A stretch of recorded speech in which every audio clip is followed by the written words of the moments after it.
remember that glands are divided into endocrine and exocrine glands. They are different both embryonically and functionally. So in embryogenesis, we have a diagram here. So on the left shows exocrine glands, both of which derive from an invagination of the original lining epithelium. Okay? So as they invaginate though, your exocrine glands will form a single hollow tube, okay, or sac-like structure or whatever type of structure, which will become hollow. And it will be divided into a ductal portion and a secretory portion. The secretory portion produces the bulk of the secretory product, whereas the duct usually merely transports the product into the surface. Okay? As compared to the endocrine glands, they also begin as an invagination, but the difference is that it actually loses its connections. So the cells that were originally here undergo apoptosis, meaning they undergo programmed cell death. So they loses their connection. And then what you have is this solid structure, which later becomes invaded by capillaries. And then the endocrine glands here will release its product directly into the bloodstream, as opposed to the exocrine glands, which secrete its product into the duct. Okay? So that's the difference in terms of embryology-wise, the functions of endocrine and exocrine glands. So we're going to look at the first endocrine organ, which would be the pituitary gland. Okay? So the pituitary gland is a relatively small endocrine gland that's found here at the base. It's found in a little crevice, which is called the sella persica. Okay? That's a little crevice that's found within the sphenoid bone. Okay? So you can find it here at the base of the brain. That's the pituitary gland. And it's divided into two major parts: the anterior pituitary gland and the posterior pituitary gland. Both of them have remarkably different histologies, and they secrete different hormones, the anterior and the posterior pituitary gland. Okay? And it's going to be connected to the hypothalamus via a small stalk, okay, which I'll show you later. So in terms of embryology, the anterior and the posterior pituitary originates from two embryological distinct organs or structures. The anterior pituitary actually originates from the anterior surface of the oral cavity or the mouth, okay? Whereas the posterior pituitary gland arises as a little outpouching of the diencephalon, which is the brain, okay? So they have two different embryological origins. So you can see here in this diagram, we see the anterior, which is coming up from the floor of or from the roof of the mouth, forming a little pouch, which is called the hypophyseal pouch. So this is oral ectoderm. Whereas the posterior pituitary gland is coming from the diencephalon, the brain, and it's coming down as a little outpouch. That's called the neurophyseal bud. Okay? Together, they will eventually join, and then this portion here will actually form the stalk. And then this will lose its connection to the oral cavity. Okay? So they have two different embryological origins. That's why they have two different histological appearances. Okay? So let's take a look at the blood flow, because the blood flow of the pituitary is actually very important. Okay? So here we have at the upper portion the hypothalamus. Okay? The hypothalamus is very important to the pituitary gland because most of the time it's the hypothalamus that will actually control the functions of the pituitary gland. Okay? So you have here the superior hypophyseal arteries. Okay? This will branch into what is known as the primary plexus of the hypothalamic hypophyseal portal system. It's this little plexus here. It's a portal system. Okay? So they will form this little rich capillary network here at the stalk or the infundibulum. Next it branches into small veins that carry it to the anterior pituitary gland, and this is called the hypophyseal portal veins. And then finally, it will produce the secondary plexus. This is the secondary plexus of the hypothalamic hypophyseal portal system. This is actually where the cells will secrete their hormones into these blood vessels. Okay? And then lastly, they exit the pituitary system via the hypophyseal vein. The posterior is a little different because the posterior does not get a blood supply from the primary. It originally comes here from the inferior hypophyseal artery. Then it makes this little plexus and exits through the hypophyseal vein. Okay?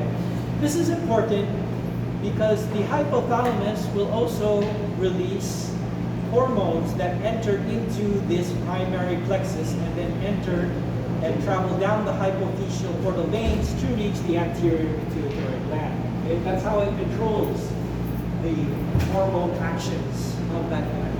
Okay? So let's look at the anterior pituitary first. There are three parts. They are named the pars distalis, pars tuberalis, and pars intermedia. Okay? So this is what it looks like here. Maybe I'll show you here. That's the bottom. Okay? So here, the major bulk of the anterior is going to be the pars distalis. Okay? Then in between the anterior and the posterior, you have the pars intermedia, which is here. It's the pars intermedia. And then surrounding the little stalk or the infundibulum is the pars tuberalis. Okay? Those are the three parts of the anterior pituitary gland. Now for the hormones that the anterior pituitary gland will secrete, it will secrete and produce several different hormones. Okay? It produces growth hormone, it produces prolactin, thyroid stimulating hormone, which is TSH, follicle stimulating hormone, which is also together with luteinizing hormones. Those are your gonadotropic hormones. Then you have your adrenocorticotropic hormones, and then you have lipotropic. Those are the hormones produced by the anterior pituitary gland. So let's take a look at it here. Here's a larger magnification of the picture. Here's the pars distalis, pars intermedia, pars tuberalis. Histologically, it looks like this. You'll notice that the anterior portion is a lot darker than the posterior portion, because the posterior portion is actually going to be composed predominantly of neural tissues. Okay, we'll talk about that later. They're actually neural tissues, whereas the anterior are actually going to be more cellular, and it's going to be more darker. Okay? That's the difference. We can actually still see some of the regions. This is the pars distalis here, the bulk. The pars intermedia, which is in between the posterior and the anterior, has these small cystic structures, okay, which I'll show you later. And here is the pars tuberalis, this little extension going on. Okay? So that's the low power view of the anterior pituitary. Okay? Now let's go and look at the individual parts. Okay? For the pars distalis, it's going to be the bulk of the anterior pituitary gland. Okay? And it consists of your endocrine cells, capillaries, and reticular connective tissue. Okay? Now, when we talk about the cells of the anterior pituitary gland, there are two broad classifications of cells. You have chromophils and chromophobes. Okay? Phil means love of. Okay? Chrome means color. So literally, a chromophil is a cell that likes color, whereas a chromophobe is a cell that has, phobe is a fear of, like arachnophobia is the fear of spiders. So technically, if you translate chromophobe is a fear of color. So chromophobes are cells that are lacking in color. They are pale in color. Okay? So those are the two broad categories of your cells. Your chromophils and your chromophores. To further subdivide it, your chromophils are actually based on the staining that they take up. And remember, in your staining for histology, we use your hematoxylin and eosin stain. That's your blue and your red staining. Sometimes intermediate between the two other colors. Okay? So cells that take up the blue staining are called basophils. Do not confuse it with the basophil cell of your bloodstream. Okay? It's different. These are called basophils because they take up the blue color. Okay? Then you have cells that take up the red color. Those are called acidophils. Okay? Acidophils. Right? And then for the chromophores, they of course do not take up any color at all. They're weakly staining. And they usually consist of cells that have already released all their granules, or they are stem cells. Okay? And these granules are actually going to be the hormones that the cell will produce. Okay? So those are the two classifications. Now, let's take a look at your chromophils. Okay? So I already mentioned your basophils and your acidophils. They can actually be further subdivided based on what hormone they secrete. But if you look at it in the microscope, all the basophils look the same, all the acidophils look the same. You will need special staining to identify what hormone they are specifically producing. But in terms of H&E, you just classify them as basophils and acidophils. But with special staining, you can find that basophils are further subdivided into different cells based on their hormone. And so the first cell that we have is going to be the corticotropes. These cells will act on the cortex of the adrenal gland, okay? And they produce adrenocorticotropic hormone, ACTH. That's why they're called corticotropes. Their hormone acts on the cortex of the adrenal gland, okay? Then, the next basophil cells we have are called gonadotropes because they are responsible for producing hormones related to the gonads, which are your follicle-stimulating hormone and your luteinizing hormones, gonadotropes. So they produce actually two hormones. And then last you have thyrotropes. Okay? Thyrotropes will produce the hormone thyroid-stimulating hormone, TSH. Please take note, thyroid-stimulating hormone is different from thyroid hormone. Okay? Thyroid hormone is actually produced in the thyroid gland, and they are produced by thyrocytes. Okay? But the thyrotropes are found in the anterior pituitary gland, and they secrete the hormone thyroid-stimulating hormone. Okay? The purpose of thyroid-stimulating hormone, from its name, is actually it travels into the bloodstream, it reaches the thyroid gland to stimulate it and tell it to produce your thyroid hormones, which are going to be T3 and T4, which I'll tell you about that later. So, although it says thyroid, do not get it confused, okay? Because that's something that many students fall for, okay? Thyrotropes that produce thyroid-stimulated hormone. Okay? Those are your basophils. Now, of course, again, they all look the same. So you can't tell unless you do special staining for what hormone they produce. For your acidophils, your red cells, there are two. You have your somatotropes and you have your lactotropes. The word somato means body. Okay? So these somatotropes affect the body. In what way? By growing. They produce growth hormone called somatotropes. Whereas your lac means milk. So the hormones that these cells will produce will be prolactin, which is the hormone responsible for producing milk. Okay. Now, do you remember, I think you had your SGD yesterday, right? And the case was about the menstrual cycle, right? Okay. And you remember one of the things that was asked in the history of the patient was, does the patient have a history of nipple discharge, milky nipple discharge? And the patient didn't have that, right? Okay. Now, why do you think that was actually asked? Okay. Because remember, your menstrual cycle is controlled by your pituitary gland via your gonadotropin releasing hormone, or your gonadal hormones, your follicle stimulating hormones, and your LH luteinizing hormones. However, take note, sometimes there are tumors of the anterior pituitary gland. The most common tumor is called a prolactinoma. It's a tumor that produces prolactin. Okay, so when you have a tumor here, it's going to compress all of the other cells, and what you have is this big tumor that's predominantly prolactin. Okay, that's going to make you have amenorrhea. It's also going to make you have milky nipple discharge. Okay? So have any of you heard the show Jessica Soho?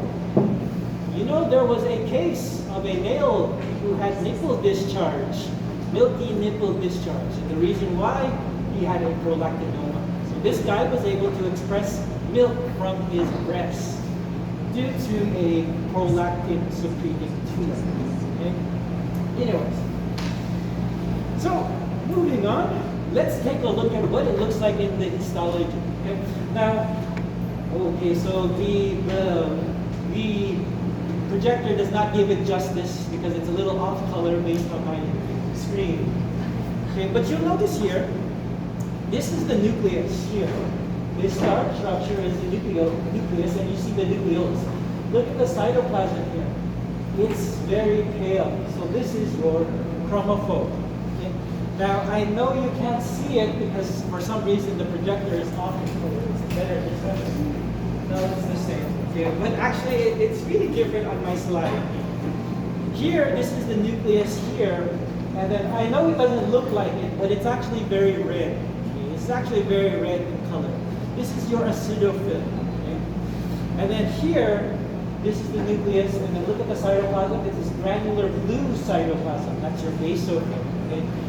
Ignore the color, but if you want to look at my iPad later, you can actually look at the color. But they're really different colors. Okay? So, but in the lab, some of the staining is a little bit faded, so you have to be a little bit imaginative. Okay? So those are the cells of your anterior. Okay? Here's another one, but again, the projector doesn't do it justice. Okay? So the cells here at the side, these are actually very red cells. These are your acidophils. Okay? This cell up here that has this clear cytoplasm is the chromophobe. And the bluish ones are here, are your basophils. Okay? How about this one? Oh, the projector is really not that good in this one. Sorry. Again, these are the acidophils. They're red. The darker ones here are your basophils, and then one with the pale cytoplasm, chromophobes. Okay, that's your anterior. Okay.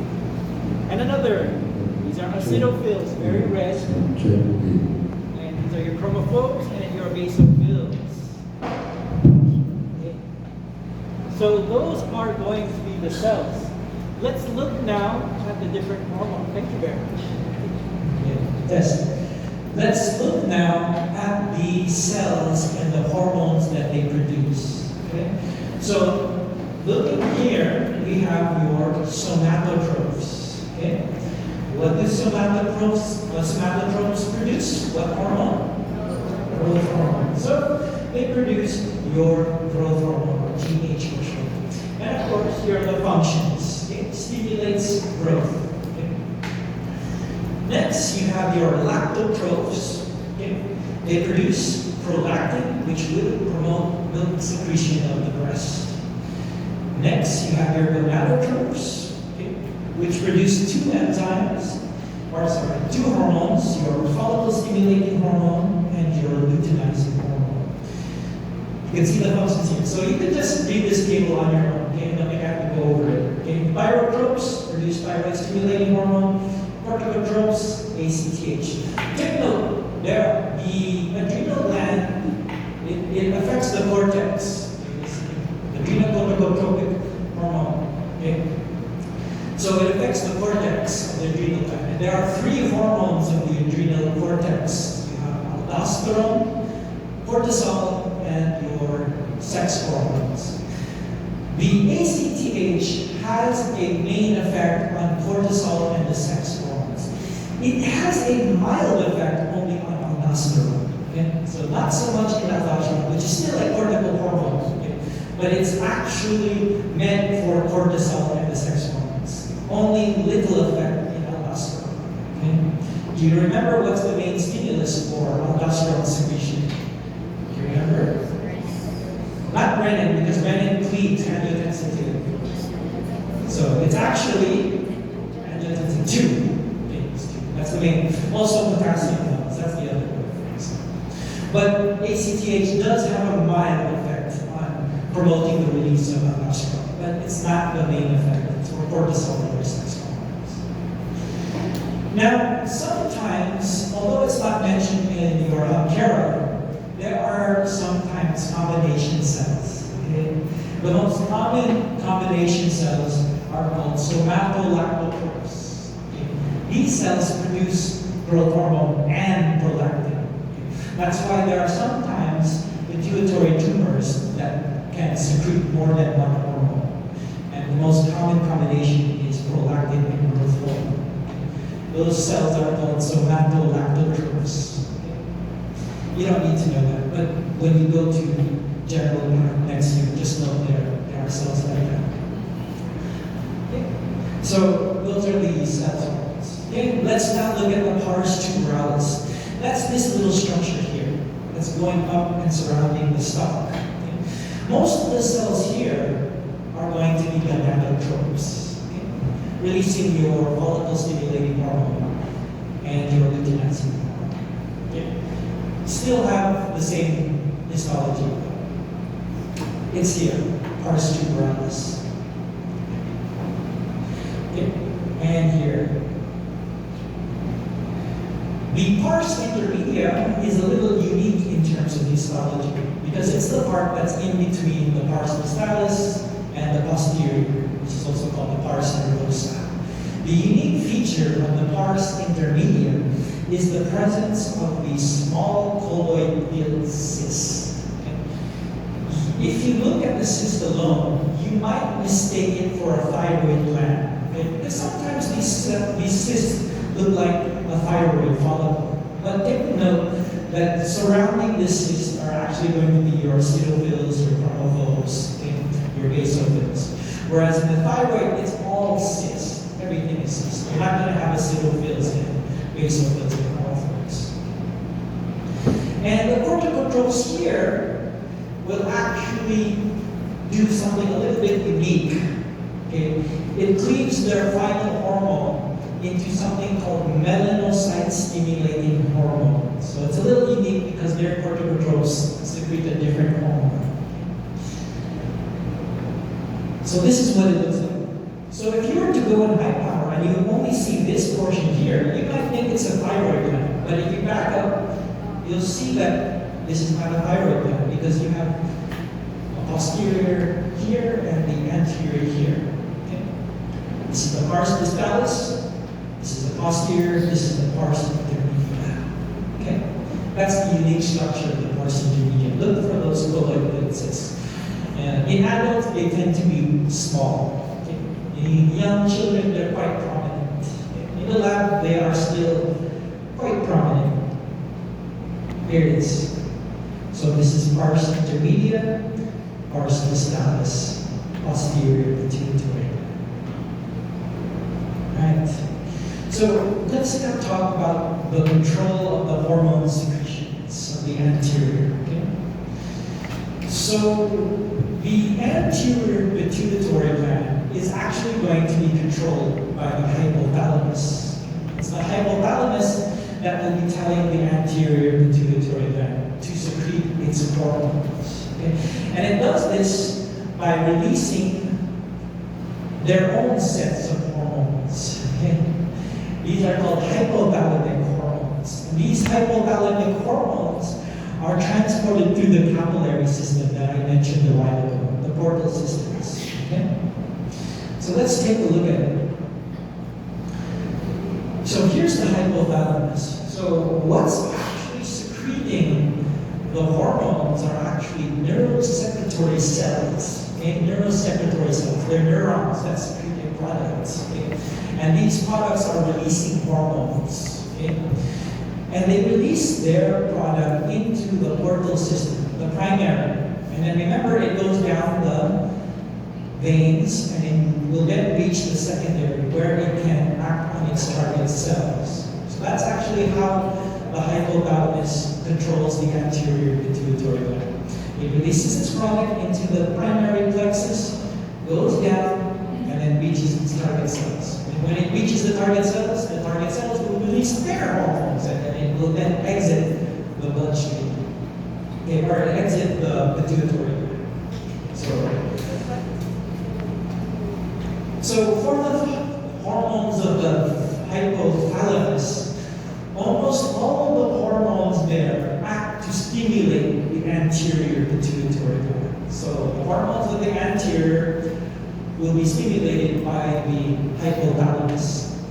The exception to the rules are two hormones, dopamine and somatostatin. This is the exception to the rule.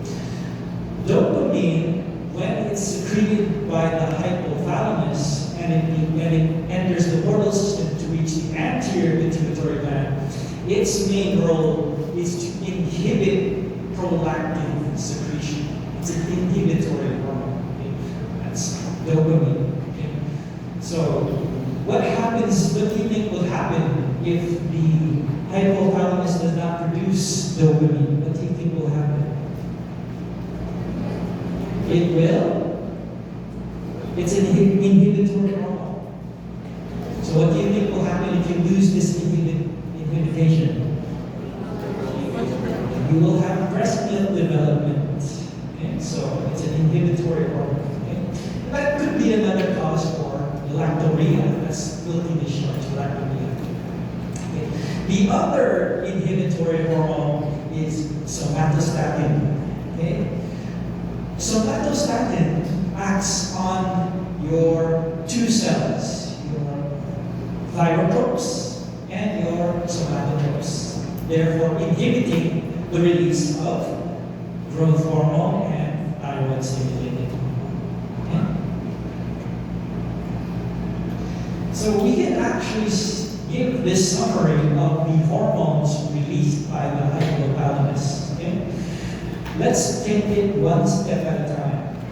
Let's start it off with the first one, thyroid releasing hormone. Okay, there are a lot of things that are called thyroid hormones now. Okay, and they're not all necessarily from the thyroid gland. So let's start from the top. So from the top, you have the hypothalamus. The hypothalamus secretes thyroid releasing hormone. This is TRH. TRH goes down the portal system and enters the anterior pituitary gland to act on what cell? What cell? Thyrotropes. Then the thyrotropes will release what hormone? Thyroid stimulating hormone. And then the thyroid stimulating hormone goes to the thyroid gland. And then what cell will it act on? Thyrocytes. And then what are the hormones produced by the thyrocytes? T3, T4. T3s and your T4s. Okay? Thyroxine, thyroid, etc. So those are the hormones. I'll give you a summary of this later. Okay? Next, you have your gonadotropin releasing hormone. Note that it's releasing instead of stimulating. So if it's releasing, most of the time it's from the hypothalamus. Okay? It's releasing. Okay? Because it's not stimulating that target. It's releasing. It's causing the release of those hormones. Okay? Which will act on your gonadotropes to release luteinizing and your FSH. Okay? So somatostatin is an inhibitory hormone that acts for your growth and TSH, inhibiting their secretion. So it's not going to produce it.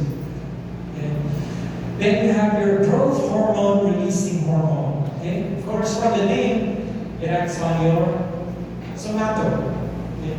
Which will release the growth hormone. Okay?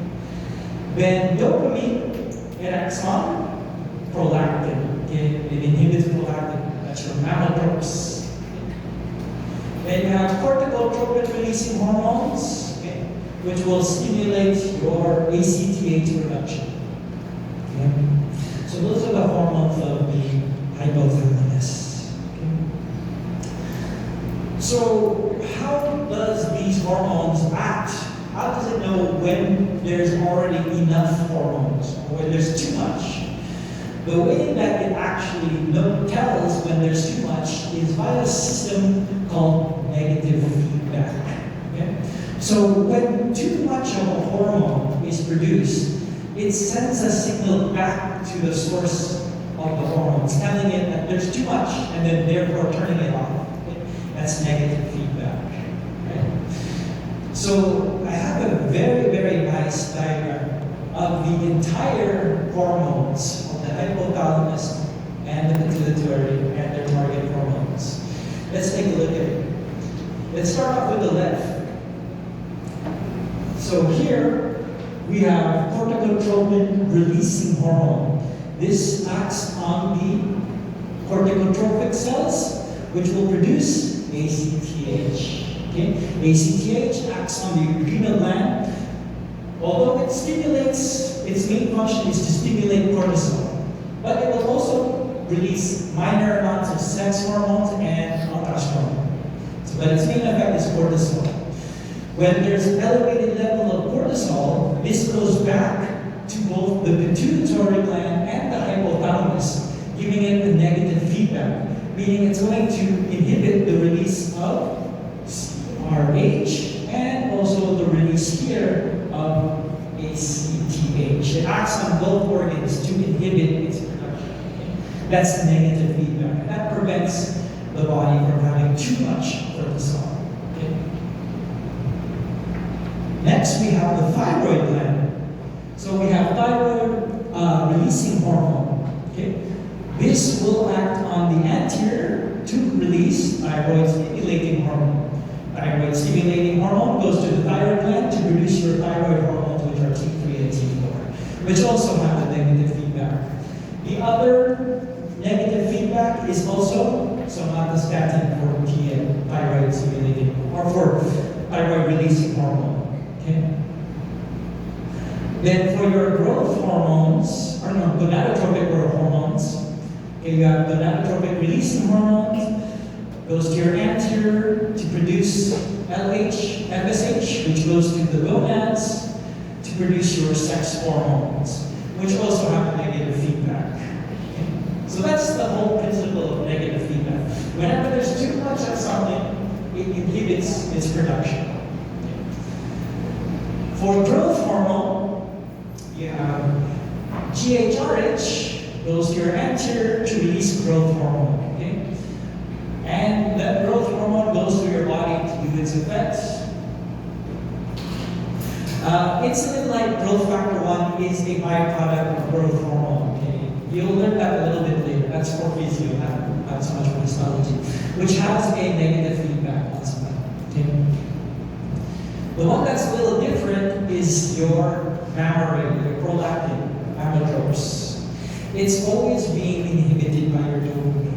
Okay, and until the part when the woman is about to be heard, which is breastfeeding, then this inhibition will actually turn off. Okay? But it's constantly being inhibited by dopamine from your hypothalamus, preventing the release of prolactin, okay, from the anterior.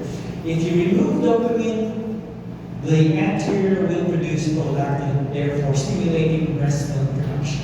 Okay? So those are your hormones. Okay? So that's your anterior. Any questions for the anterior pituitary gland? So let's move to the posterior pituitary gland. So here's the posterior pituitary gland. It has two regions. Okay? The main bulk of the posterior is called the pars nervosa, okay? Because it's mostly nervous tissue.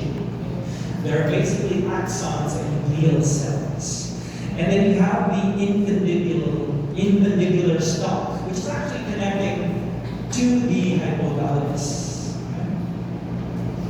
So one thing I want to be very clear with you guys is, when we give you an exam and we ask you, where is the hormone produced, it might not always be the same as where is the hormone secreted. Okay? Take note of that. Because the posterior pituitary gland does not actually produce hormones. It only stores it when it's ready for secretion.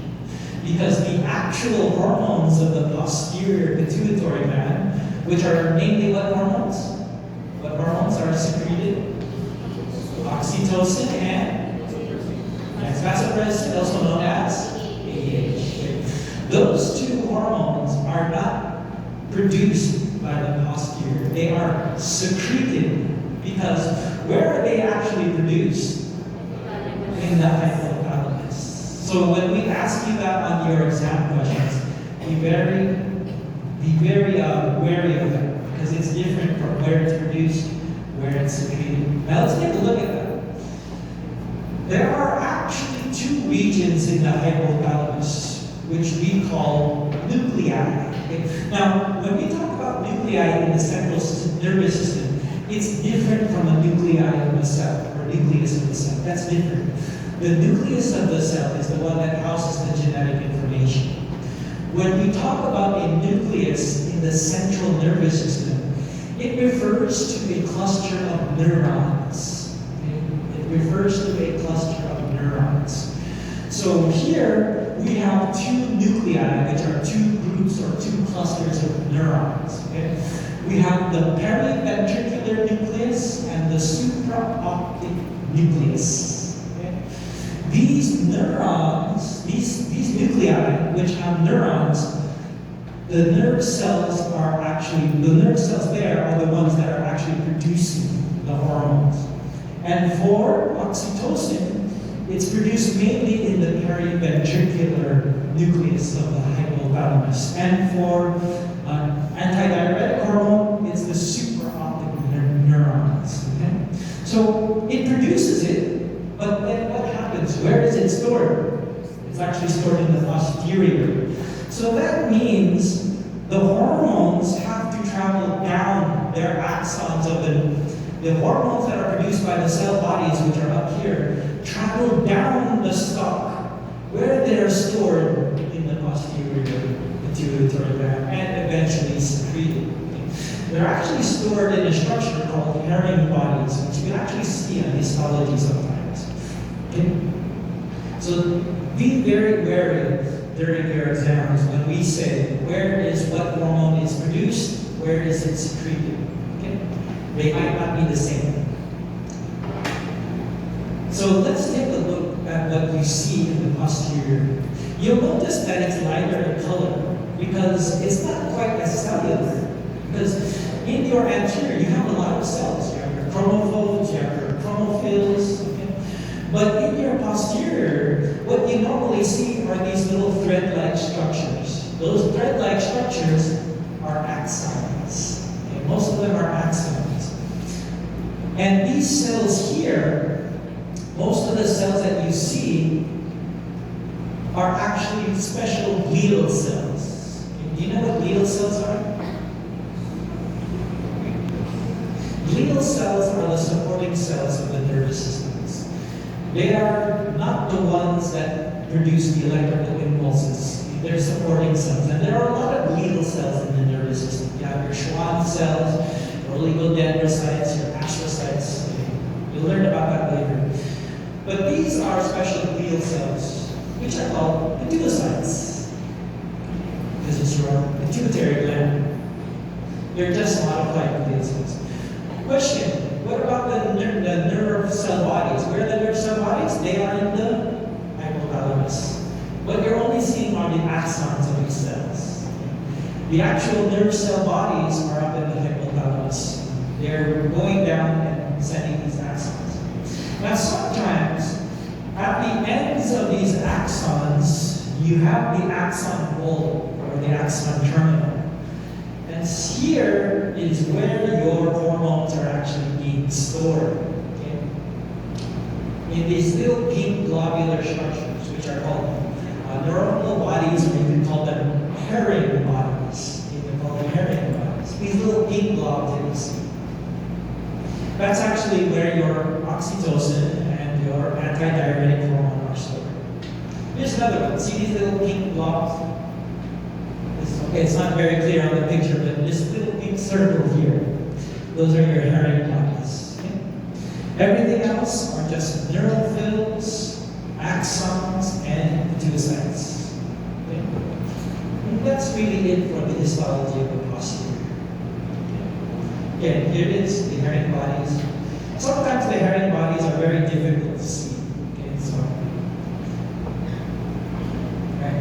Let's talk about the two hormones. We'll start off with antidiuretic hormone. Okay?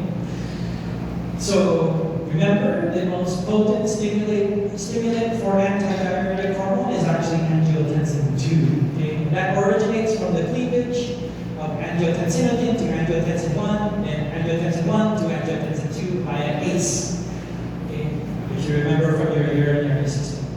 Personally, I believe that the endocrine system should have gone before the urinary system. My opinion. Anyways, so what's its effect? What's the effect of antidiuretic hormone? What does it do? Where does it act on? On the collecting duct. What cell of the collecting duct? Principal cells. And how does it act? What do the principal cells do? They move the aquaporin where? To the apical surface. Okay? Once aquaporins are on the surface, what happens? Water can be absorbed. Okay? So what happens to the urine? Does it become concentrated or diluted? It becomes concentrated because you're removing water. That's why, because a diuretic is something that promotes urine formation, uresis. Okay? Here it's conserving water. That's why it's called antidiuretic hormone. Okay? It's antidiuretic. Diuretics make you urinate, lose water. This one prevents you from losing water. That's why it's antidiuretic hormone. But its other ability, it's also a very potent vasopressor. That's why it's called vasopressor. Next one. Oxytocin. Okay? So this one, what does this hormone do? It's here. Of course, so it stimulates smooth muscle contraction during childbirth. So you haven't yet rotated in OB/GYN, but have any of you been nursing in your pre-med? Anyone here nurse in pre-med? No nurses? Not one? Anyone from nursing? Seriously? Where do you guys all from? Medtex? Bio?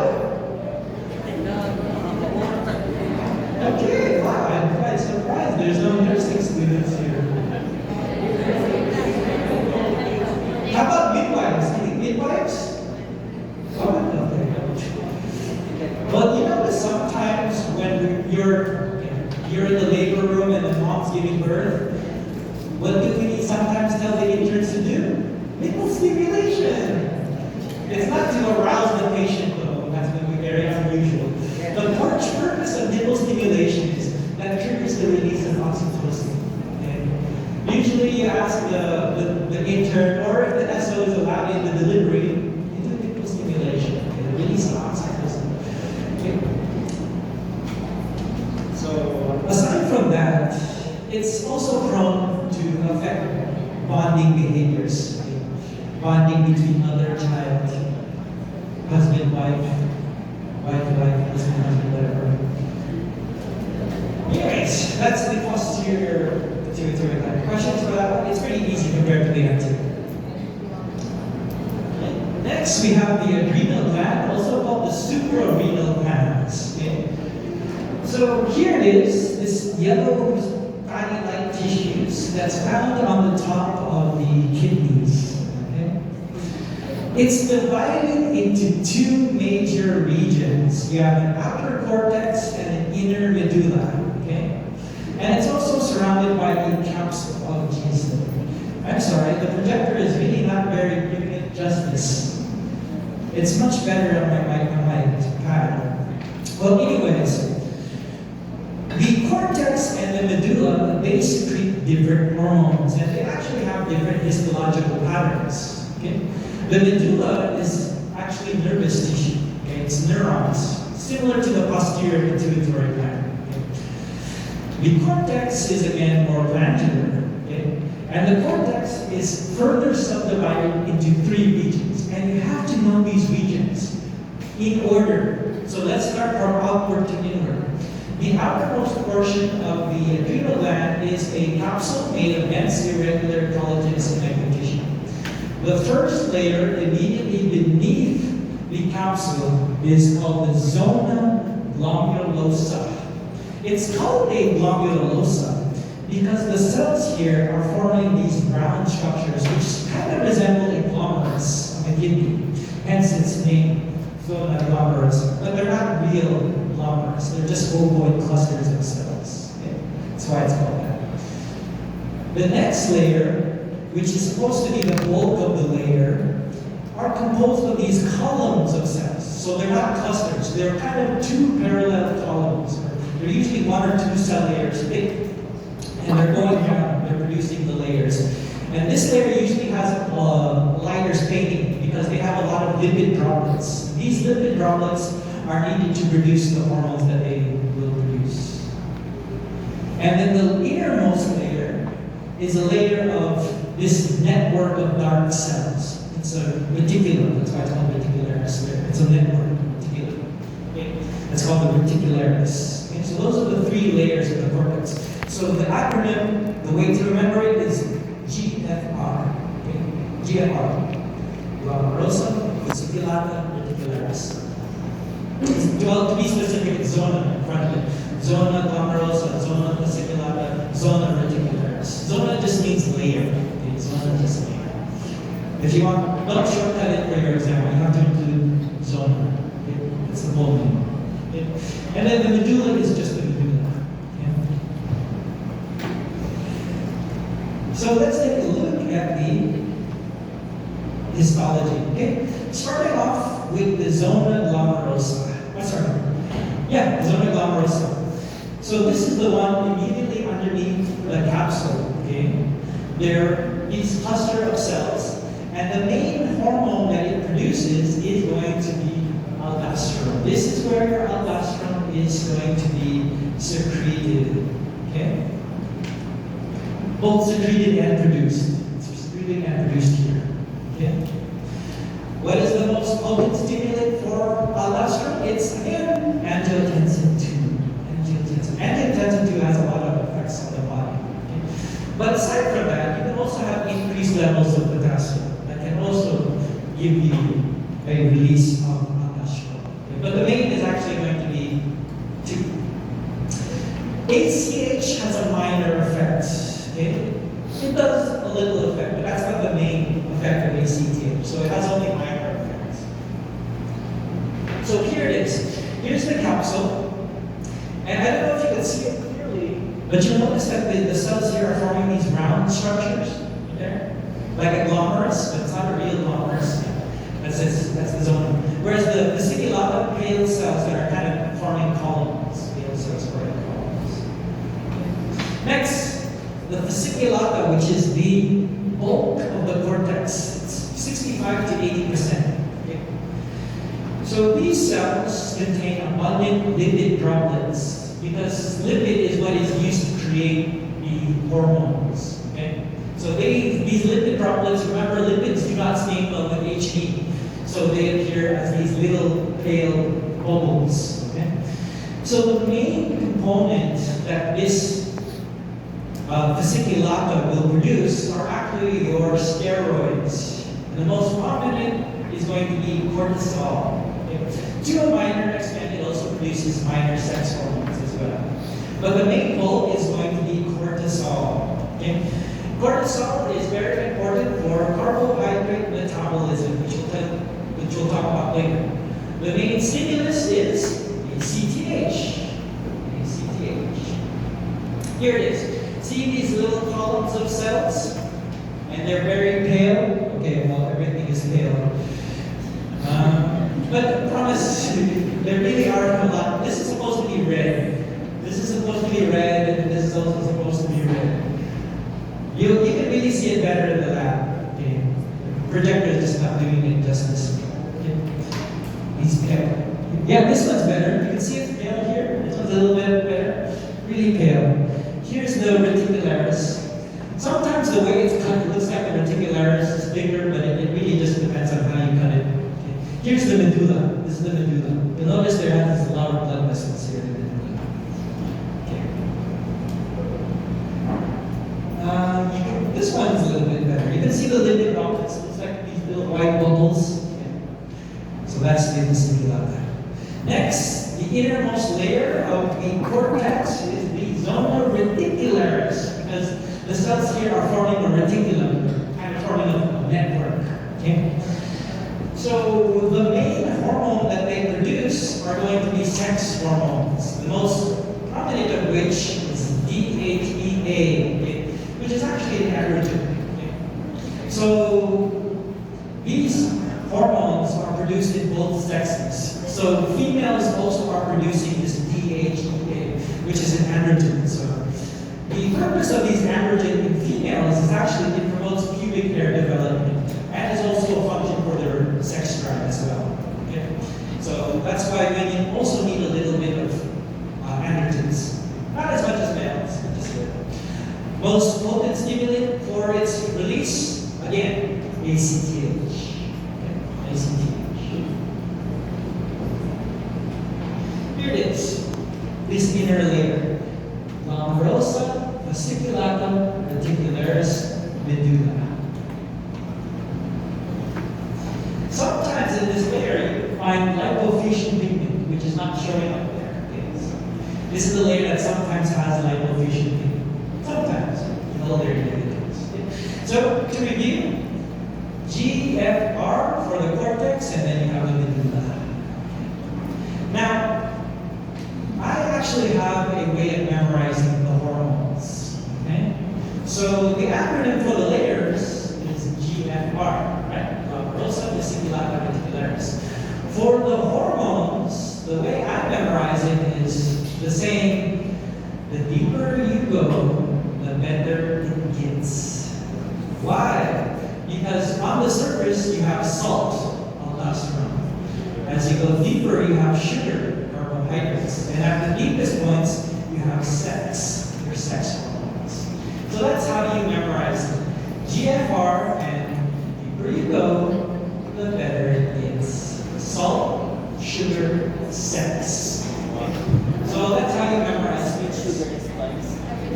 You know, sometimes you have to come up with these dirty ways to memorize things. Like your cranial nerves. Also, some lovers try positions that they can't handle. You know what that is? So whatever you do to make you memorize these things, it helps. GFR, glomerulosa, fasciculata, reticularis. The deeper you go, the better it gets. Aldosterone or the salt sex hormones. Yeah. So here's the functions. Here's the hormones released. So next, let's go to the adrenal medulla. Okay? The adrenal medulla, you'll notice it's also pale and skinny because they're actually neurons. Okay? They're postsynaptic neurons. Okay? And these neurons are called chromatin cells. Chromatin cells.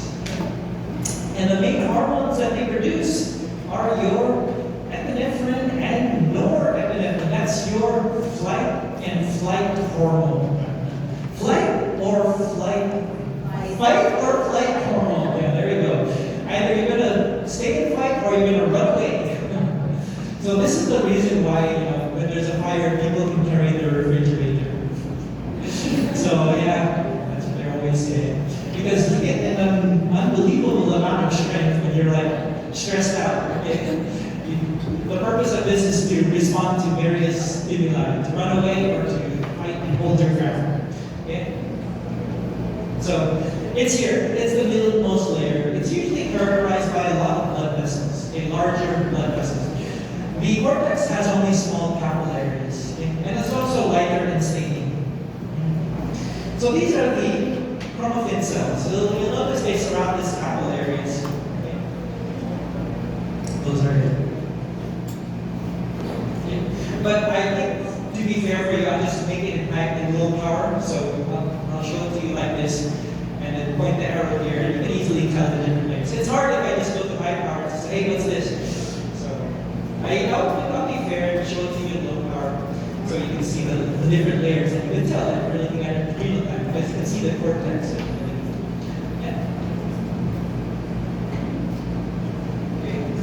So those are the next we'll go to the pancreas.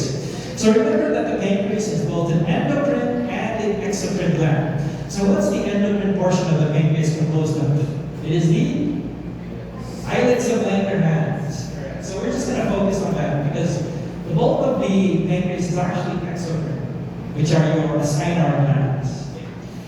So the pancreatic islets, or the islets of Langerhans, those are the endocrine portion. And you have about 1 million pancreatic islets, which are mostly concentrated in the tail of the pancreas, because there's a head, neck, body, and tail. Most of them are in the tail. So these are ovoid masses of pale cells. And they have different cells. But unfortunately, when you look at it in histology, you can't tell the difference. They all look the same. You're not going to be saying, hey, this is an alpha cell, this is a beta cell. You cannot say that certain. You can assume, because there are some locations where cells are more prominent, but you cannot tell without special statement. So I'm not going to tell you what cell is this because it's unfair. Okay? I'll just say what structure it's in. Okay? So the first cell you have are your alpha cells. Your alpha cells are located predominantly in the peripheral portions, but sometimes they can be in the middle too. So what's the hormone that it produces? Glucagon. So what's the action of glucagon? It will. It's the opposite of insulin. So what does insulin do? Okay. It allows the body to absorb glucose, therefore lowering blood sugar levels. Glucagon has the opposite effects. Increase sugar levels. Okay. It also promotes gluconeogenesis. Okay.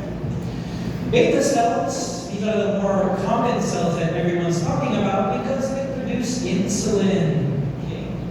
These are the most numerous. Also found more centrally, but again, they can also be found peripherally. Okay. Why is this important? Because this is most commonly associated with what disorder? Diabetes. Okay. So there are 2 types of diabetes, 2 major types, type 1, type 2. In type 1 diabetes, the body has an immune attack against these cells, and they destroy these cells. So the body cannot produce insulin. In type 2 diabetes, what actually happens, there are a lot of factors though, but to oversimplify it, what happens is the body becomes resistant to insulin. Okay? It's called insulin resistance. So the body's producing insulin, but it's not really responding as it should be. So usually you might need additional insulin. Okay? That's called insulin resistance. Then you have the delta cells, which also produce somatostatins. And you have PP cells, which produce pancreatic polypeptide. So here are the cells, and here are the functions. Okay? You can just read on this on your own. Okay, just read on it on your own. What time is it? I only have 1 hour. Okay, so here's what it looks like. So sorry, the PowerPoint is not so good. So you see a cluster of cells here that has these little capillaries. This is your islets of Langerhans. And then the surrounding cells are your pancreatic acini. Okay? There's a central acinar cell. But you should already be familiar with the pancreas. You know them already. Here's another one. Islet cells, acinar cells. Okay? Here's the diagram showing you.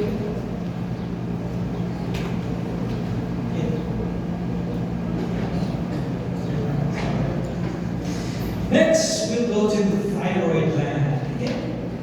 So the thyroid gland is found anterior and inferior to the larynx, which is your voice box, in this location, your neck. It consists of 2 lobes, a left and a right, that are joined together by a structure called the isthmus. Okay, the isthmus. It produces various hormones. Your thyroid hormones will be your T3 and your T4. which is thyroxine, and triiodothyroxine. Okay? It also produces another hormone called calcitonin, which here is the location. So, what do you call the abnormal enlargement of the thyroid gland? Big neck cancer. Right there.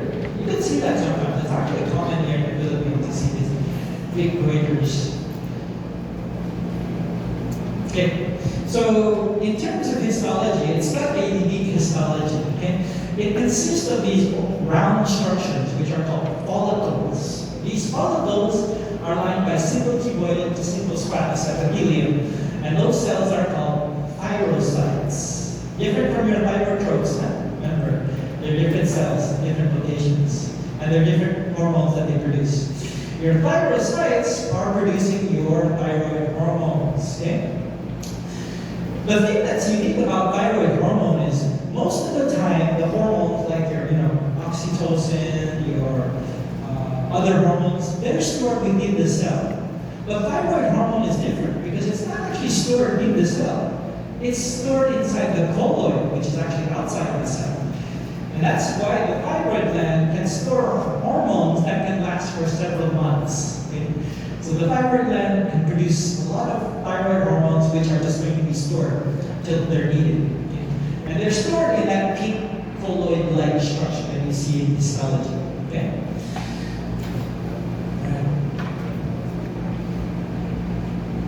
So this is what it looks like.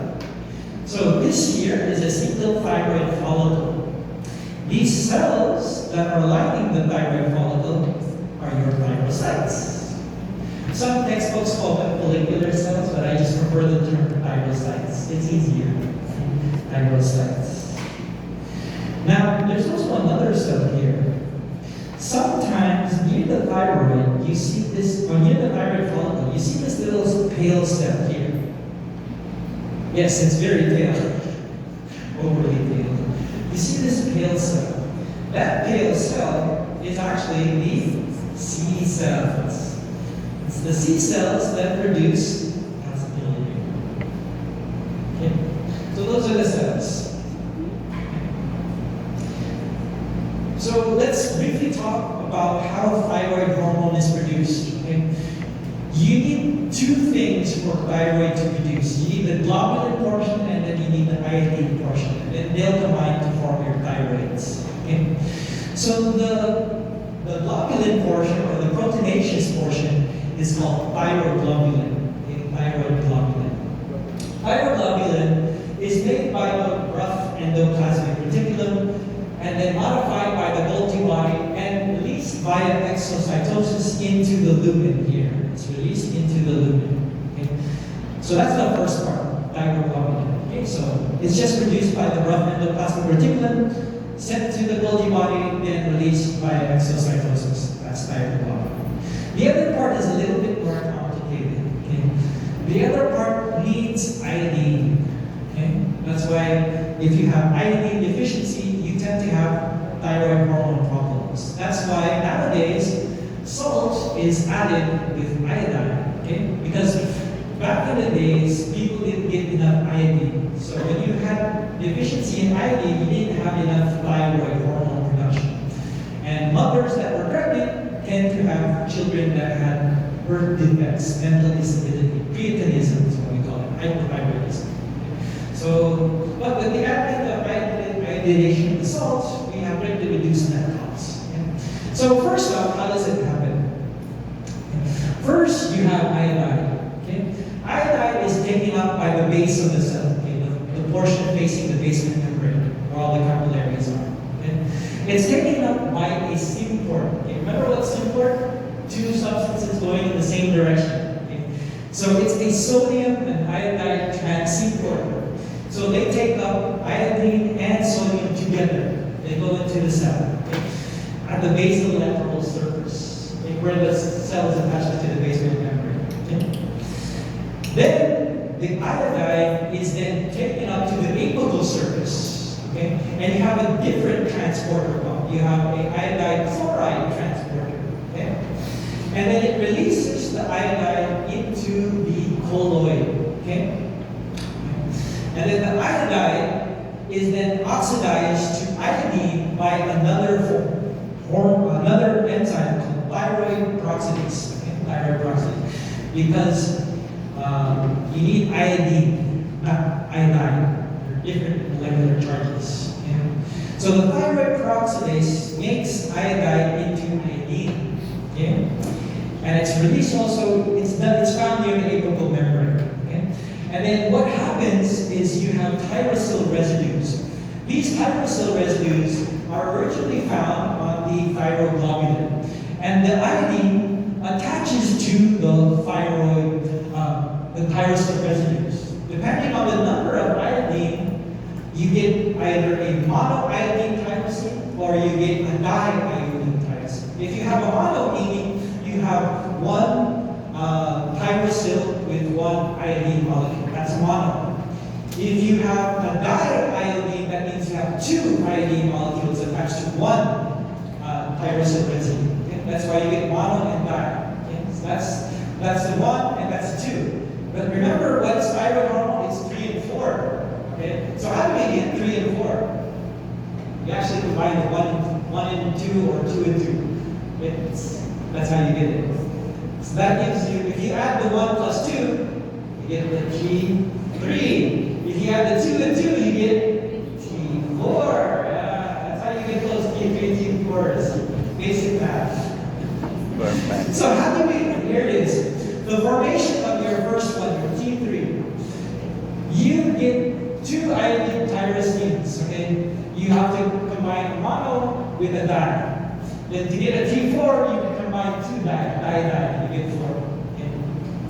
So that's your thyroid hormone. Then what happens when your body needs the thyroid hormone? Okay. When the body needs the thyroid hormone, the thyrocytes will actually eat the colloid. Okay? They eat the colloid. That's why when you notice sometimes when you look at the thyroid follicle, you'll see a small little white bubble in the thyrocytes. And we call that scalloping of colloid because it looks like a scallop. You know, if you ever eaten baked scallop, you have this white, meaty muscle portion. Yeah, it's called scalloping of colloid. You get this little white bubbles next to it. That means that thyrocyte has been absorbing the colloid there. Okay, it's absorbing it. And so what it does is it takes up the colloid by endocytosis. Okay?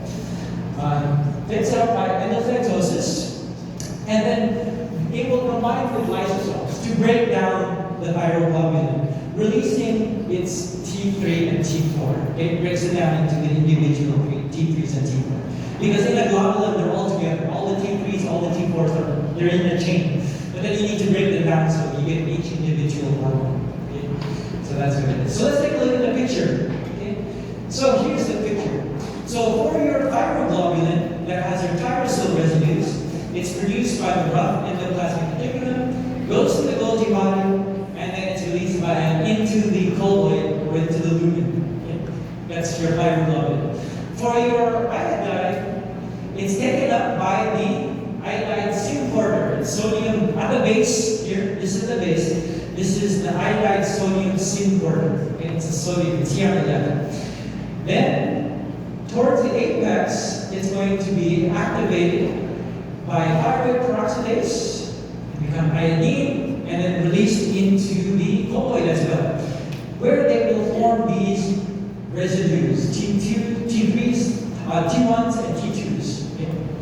Then, when needed, they will combine, and then it will be retaken up by endocytosis, combined with lysosomes to break them into smaller parts, releasing then your T3s and T4s. Okay? That's your thyroid hormone. How about for your calcitonin? So this is produced by your C cells. Okay? So what is the function of calcitonin? It inhibits osteoclast activity. Okay? What do osteoclasts do? Yes, they break down bones, therefore releasing the calcium into the bloodstream and therefore raising blood calcium levels. Okay. So what happens when it's inhibited? What will happen to the calcium levels? It will decrease because they're not working. They're not breaking apart the bones, so the calcium levels will go down. So it makes sense that the main trigger for calcitonin release is elevated calcium levels. it down. It makes sense, right? So that's your calcium. Here it is. These are your C cells. Look for these little pale cells that are seen surrounding the follicles. Sometimes they're very hard to find. Okay, so sometimes it takes you a while to find them. C cells. Here, this is the scalloping that I talked about. See this little white bubble? This one here? That means this little thyrocyte here has been absorbing the colloid. So this is an active thyroid follicle that's absorbing the colloid right here. That's the scalloping of colloid. There's a lot of scalloping, though it's not so clear. But this is like the most clear one here and also here. The scalloping of colloid. This little white structure. See? Scalloping of colloid. Okay, next, we have the parathyroid glands. Okay. So the parathyroid glands, there are actually 4 parathyroid glands. 4. There's 2 on each lobe of the thyroid gland. So they're found at the back behind the thyroid gland. Okay? And they are going to produce what hormone? Of course, parathyroid hormone. So the parathyroid gland produces parathyroid hormone. So there are 2 cells in the parathyroid gland. You have your principal cells or your chief cells, and you have your oxyphil cells. Okay? The main cells are actually, of course, your principal or your chief cells. Okay? This is the most numerous cell. They're small cells with a little bit red cytoplasm. Your oxyphil cells are less numerous and they're larger and they have really dark red cytoplasm. Really dark red cytoplasm.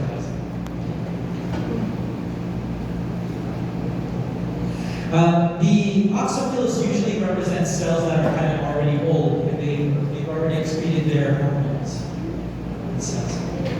So, what's the effect of parathyroid hormone? It has the opposite effect of calcitonin. So, calcitonin and parathyroid hormone have different effects on calcium levels. One will raise, the other one will lower. So, for parathyroid hormone, what it actually does is, the ultimate effect is that it increases osteoclast activity, but it doesn't do it directly because the actual cell that it acts on is the osteoblast. And then the osteoblast sends a secondary signal to the osteoclast, telling it to become activated. So it actually doesn't directly act on the osteoblast, it's indirect. Because the target cell is the osteoblast. And then the osteoblast just relays the signal. It's the one actually telling it. So what happens when the osteoclasts are now activated? It has several effects. In the distal convoluted tubule, it will stimulate calcium reabsorption and inhibits phosphate reabsorption. So, what does that mean to the calcium levels? It will increase. What will happen to the phosphate levels? Decrease, because it's not being reabsorbed, it's being excreted. So they have opposite effects. Okay? And then it also will increase calcium absorption by the small intestines and will stimulate vitamin D activity. So here it is, these are your parathyroid. And these are this is the parathyroid gland. These larger pink cells, although they're not pink in the projector, those are your oxyphils, and then the majority here are your principal cells. They're smaller, more numerous, less cytoplasm. Here it is, here's a high power view. Although it doesn't look red, these are the oxyphil cells. And the darker, smaller cells are your principal cells. Alright, last organ, the pineal gland. Okay? So this is a very tiny structure found within the brain here. Right near the third ventricle. Tiny little ovoid structure. Okay. Now, the cells here are called pinealocytes. Pinealocytes. Okay. They're modified cells, and modified nervous cells. Okay. And they produce the hormone melatonin. Okay, melatonin. Different from melanin. It's not. Melanin is a pigment.